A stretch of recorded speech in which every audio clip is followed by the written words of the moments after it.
don't know if I will still be alive tomorrow. I had sepsis. My BP went low.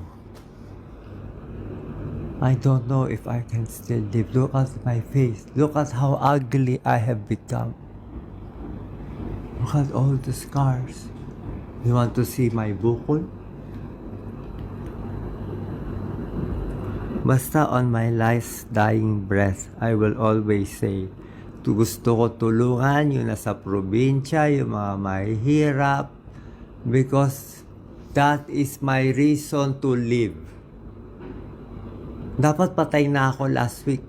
If I live one more day, I will give it to the Filipino people. Sabi nga ni Doc Lisa,